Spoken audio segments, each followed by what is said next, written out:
Chapter 6. The First Two Finders. The very next day the first golden ticket was found. The finder was a boy called Augustus Gloop, and Mr. Bucket's evening newspaper carried a large picture of him on the front page. The picture showed a 9-year-old boy who was so enormously fat he looked as though he had been blown up with a powerful pump. Great flabby folds of fat bulged out from every part of his body, and his face was like a monstrous ball of dough, with two small, greedy, curranty eyes peering out upon the world. The town in which Augustus Gloop lived, the newspaper said, had gone wild with excitement over their hero. Flags were flying from all the windows, children had been given a holiday from school, and a parade was being organized in honor of the famous youth. "I just knew Augustus would find a golden ticket," his mother had told the newspaperman. "He eats so many bars of chocolate a day that it was almost impossible for him not to find one. Eating is his hobby, you know. That's all he's interested in. But still, that's better than being a hooligan and shooting off zip guns and things like that in his spare time, isn't it? And what I always say is, he wouldn't go on eating like he does unless he needed nourishment, would he? It's all vitamins anyway. What a thrill it will be for him to visit Mr. Wonka's marvelous factory. We're just as proud as anything." "What a revolting woman," said Grandma Josephine. "And what a repulsive boy," said Grandma Georgina. "Only 4 golden tickets left," said Grandpa George. "I wonder who'll get those."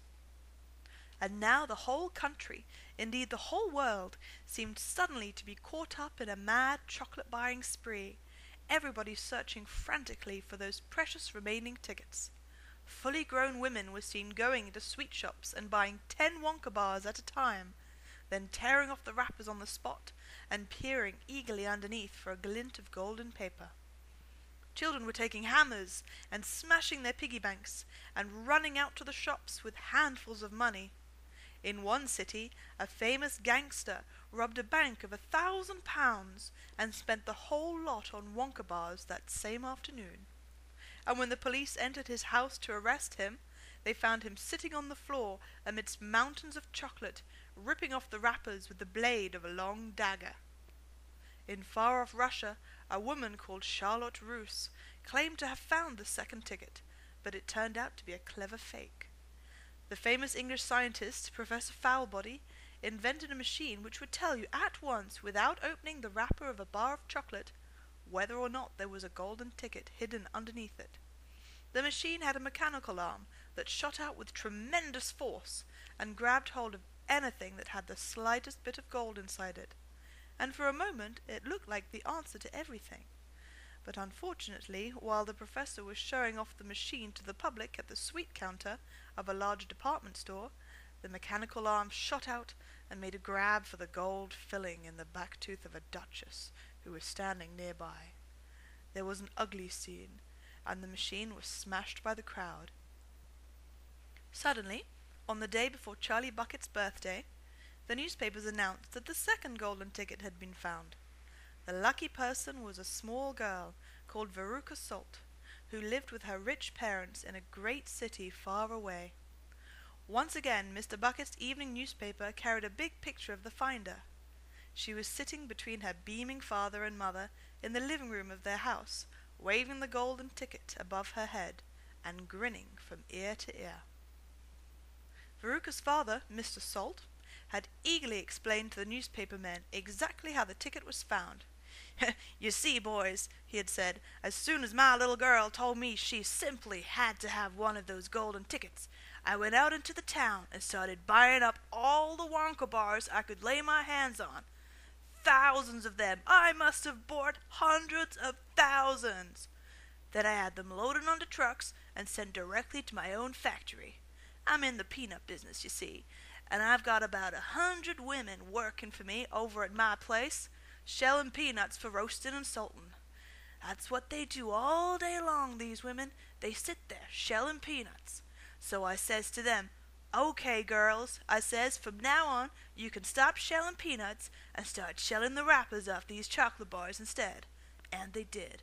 I had every worker in the place yanking the paper off those bars of chocolate full speed ahead from morning till night.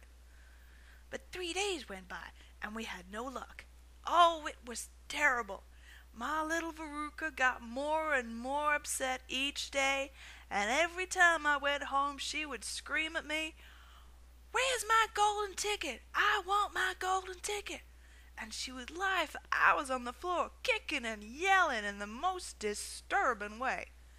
Well, I just hated to see my little girl feeling unhappy like that, so I vowed I would keep up the search until I'd got her what she wanted.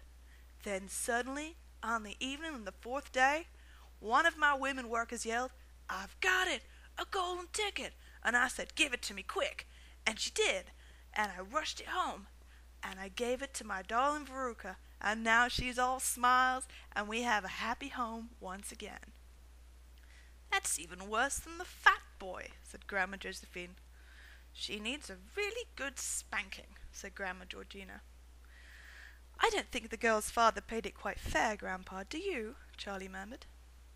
"He spoils her," Grandpa Joe said, "and no good can ever come from spoiling a child like that, Charlie. You mark my words." "Come to bed, my darling," said Charlie's mother. "Tomorrow's your birthday. Don't forget that. So I expect you'll be up early to open your present." "A Wonka chocolate bar!" cried Charlie. "It is a Wonka bar, isn't it?" "Yes, my love," his mother said. "Of course it is." "Oh, wouldn't it be wonderful if I found the 3rd golden ticket inside it?" Charlie said. "Bring it in here when you get it," Grandpa Joe said. "Then we can all watch you taking off the wrapper."